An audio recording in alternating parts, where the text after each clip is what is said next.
इस होटल ही में मेरे हस्बैंड का खून हुआ है, एक पुलिस वाले ने किया है।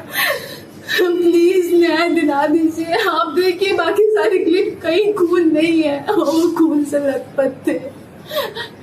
दो दोस्तों ने भी बताया यहीं पे खून भरा हुआ था, होटल वालों ने सब साफ करवा दिया। प्लीज मदद करिए, मेरे पति को न्याय दिलाइए प्लीज।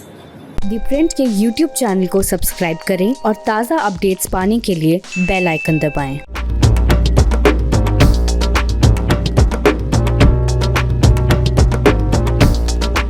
स्वागत है आपका प्योर पॉलिटिक्स में। किसी आदमी की जान की कीमत क्या एक सरकारी नौकरी होती है या फिर महज कुछ लाख रुपए जो थोड़े दिनों में खत्म हो जाएंगे? 10 लाख मसलन 50 लाख, क्या व्यक्ति के जान की कीमत बस इतनी ही होती है?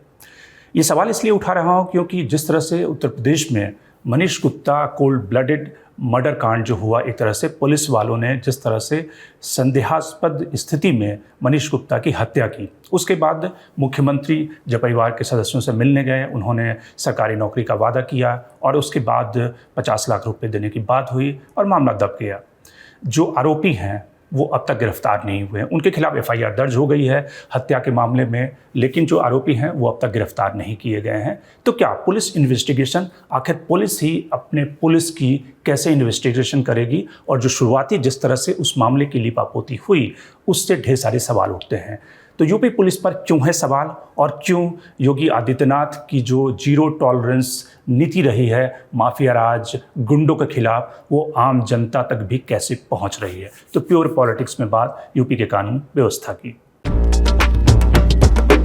सबसे पहले शुरुआत करते हैं कि आखिर मनीष गुप्ता कांड में जिस तरह के रिवलेशन आए हैं, जिस तरह की लगातार एक के बाद एक खबरें आ रही है, उससे साफ दिखता है कि एक ये जो पूरा कांड हुआ, जिस तरह से रात में पुलिस के लोगों ने जाकर होटल में छापा मारा, वहाँ पे लॉगबुक चेक किए गए और उसके बाद जब उन्होंने पाया कि एक कमरे में 3 व्यक्ति रुका हुआ है, बिना किसी क्लू के, बिना किसी उनके पास कोई ऐसी इन्फॉर्मेशन नहीं थी, वहाँ पर जाकर कमरे में वो दाखिल होते हैं और उसके बाद फिर पूछताछ बढ़ती है। पूछताछ के बाद वो हालात यहाँ तक पहुँच जाते हैं कि वो फिर मनीष गुप्ता पे पुलिस के जो जवान थे उन लोगों ने उनके साथ हाथापाई से ज़्यादा जाकर जो गन थी उनके पास, जो बंदूक थी, उस बंदूक से ब्रूटल मर्डर किया गया, उनकी हत्या की गई। उनके शरीर पर ढेर सारे निशान पोस्टमार्टम की रिपोर्ट पे निकले हैं। उनकी पत्नी जो दावा किया है और कई सारे जो पोस्टमार्टम की रिपोर्ट से निकल कर आए हैं कि उनकी शरीर पे कई जगह दाग हैं। हालांकि जो खून निकला था वो पुलिस वालों ने और होटल के लोगों ने मिलकर वहाँ से ब्लड, उनके जो निशान थे उन सबको साफ कर दिया था।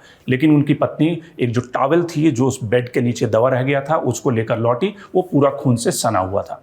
UP law and order ADG जो हैं, उन्होंने जो उसके बाद मौके के बाद जो बयान दिए, वो जो बयान था वो पुलिस वाले जो बयान दे रहे थे उसको कहीं ना कहीं उन्होंने कहा कि जो पुलिस का पहला वर्जन था कि जो मनीष गुप्ता था वो भाग रहा था और भागते समय वो उसके गिरने से मौत हो गई। लेकिन जो पोस्टमार्टम की रिपोर्ट कहती है वो बिल्कुल उसके उलट कहती है।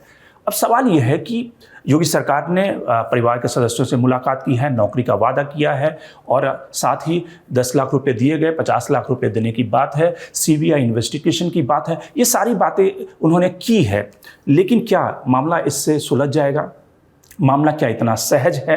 क्योंकि यूपी पुलिस पर जो लगातार पिछले 4 सालों में आरोप लगे हैं, 2017 के बाद जब योगी आदित्यनाथ यूपी के मुख्यमंत्री बनते हैं, उसके बाद वहाँ तकरीबन 8,500 से ज़्यादा इनकाउंटर के केसेस हुए हैं। उसमें 146 लोगों की मौतें हुई हैं और ढेर सारे लोग घायल हुए हैं। वहाँ पर यूपी पुलिस एक ऑपरेशन लंगड़ा चलाती है जहाँ पर जो अपराधी हैं उनके पैर में गोली मार दी जाती है। लेकिन ये बात, और बार बार मुख्यमंत्री ने यह कहा है कि किस तरह से उनके एडमिनिस्ट्रेशन में माफिया राज खत्म हुआ है, गुंडे खत्म हुए हैं, अपराध कम हो गया है। और उन्होंने कई बार तो यहाँ तक कहा कि जो अपराधी हैं वो अब खुद आकर जेल में अपनी रात गुजारते हैं क्योंकि उन्हें लगता है कि बाहर वो सुरक्षित नहीं है।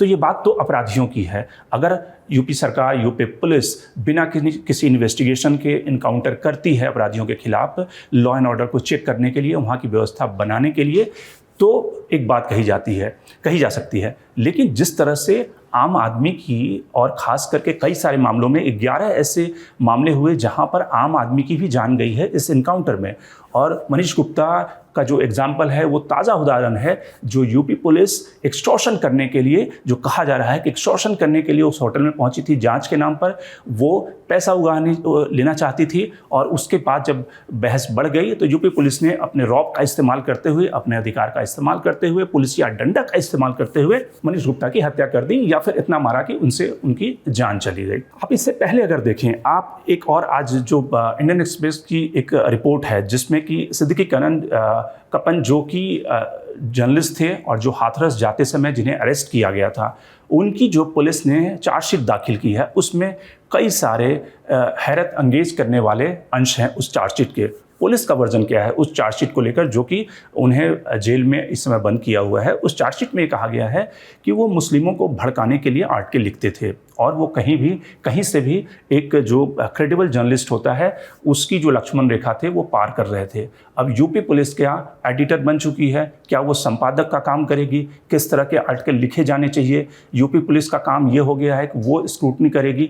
और जो उस चार्जशीट में उदाहरण दिए गए हैं वो सारे आर्टिकल उस दौरान लिखे गए हैं जब सीए का प्रोटेस्ट चल रहा था, जब कई सारे ऐसे प्रोटेस्ट में एमयू में प्रोटेस्ट हुए थे अलीगढ़ मुस्लिम यूनिवर्सिटी में, और उस प्रोटेस्ट में उस जर्नलिस्ट ने आर्टिकल लिखी थी और यूपी पुलिस ने उससे कंक्लूजन ये निकाला कि ये जो आर्टिकल हैं ये मुस्लिमों को भड़काने के लिए हैं, ये कम्युनल आर्टिकल हैं और इससे हिंसा भड़केगी। और सारे आर्टिकल का जो उन्होंने एक क्रोनोलॉजी समझी है वो एक जर्नलिस्ट के विवेक से आगे जाकर यूपी पुलिस ने अपने संपादकीय एबिलिटी का परिचय देते हुए उस चार्जशीट में उस आधार पे उनके खिलाफ जो सेडिशन का मामला लगाया गया है उस सेडिशन के चार्ज को वो कोर्ट में प्रूव करना चाहती है।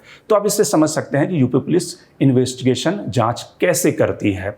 अब सवाल है कि जो मनीष गुप्ता का जो कोल्ड ब्लडेड मर्डर हुआ है इसमें यूपी पुलिस की तरफ से आगे एक्शन क्या लिए जाएंगे, क्योंकि उनके मोटिव पर, उनकी मंशा पर ढेर सारे सवाल उठे हैं। इससे पहले भी उठे हैं, चाहे हाथरस का कांड हो जिसमें कि रातों रात उन्होंने दाह संस्कार कर दिया था उस लड़की का जिसका कि बलात्कार हुआ था, और उसके बाद फिर मामला उछला, उसके बाद वहाँ के एसपी का ट्रांसफ़र किया गया, लेकिन जो इन्वेस्टिगेशन है वो अभी भी तार्किक परिणति तक नहीं पहुँची है। वैसे ही क्या मनीष गुप्ता का हत्याकांड में भी ऐसा ही होगा कि मामला सीबीआई को सौंप दिया जाएगा और वो मामला रफा दफा हो जाएगा। सवाल यह है कि किसी इन्वेस्टिगेशन को आप किसी जांच एजेंसी को सौंप देते हैं उससे मामला खत्म नहीं होता, बल्कि जो आपका कैडर है, जो आपका पुलिस फोर्स है, उसके अंदर ये मैसेज होना चाहिए कि वो बेगुनाहों को न पकड़ें और बिना किसी क्लू के, बिना किसी उनके पास जानकारी के, वो अगर भीड़ तंत्र का हिस्सा बनते हुए अगर वो जस्टिस उसी समय डिलीवर करेंगे, अपने रॉब का इस्तेमाल करेंगे, तो निश्चित रूप से कानून व्यवस्था के ऊपर एक बड़े सवालिया निशान लगेंगे जो इस समय यूपी पुलिस पर लग रहे हैं। हालांकि इस मामले का अब राजनीतिकरण भी हो रहा है और तमाम राजनीतिक दल, जिसमें कि आपके संजय सिंह आज पहुंचे परिवार से, अखिलेश यादव कल मिल चुके हैं, योगी आदित्यनाथ मिल चुके हैं और सब एक निष्पक्ष जांच की बात कर रहे हैं। वैसे यूपी पुलिस पर अखिलेश के दौरान भी सवाल उठते रहे हैं, उस पर आरोप लगते रहे हैं कि पुलिस का किस तरह से राजनीतिकरण हुआ उस दौर में भी, और ढेर सारे राज्यों में पुलिस का जो राजनीतिकरण हुआ है वो सारे सवाल इस समय यूपी पुलिस पर भी लग रहे हैं। और उम्मीद की जानी चाहिए कि इस पर यूपी पुलिस अपने अफसरों को नहीं बचाएगी। मुख्यमंत्री उन अफसरों के खिलाफ सबसे पहले अरेस्ट उन्हें करेंगे और उसके बाद फिर एक निष्पक्ष जांच होगी। Shankar Animesh the Print. लेकिन आप हमारे YouTube चैनल को सब्सक्राइब करना ना भूलें और अपने कमेंट्स, अपने रिएक्शन लगातार हमें भेजते रहें।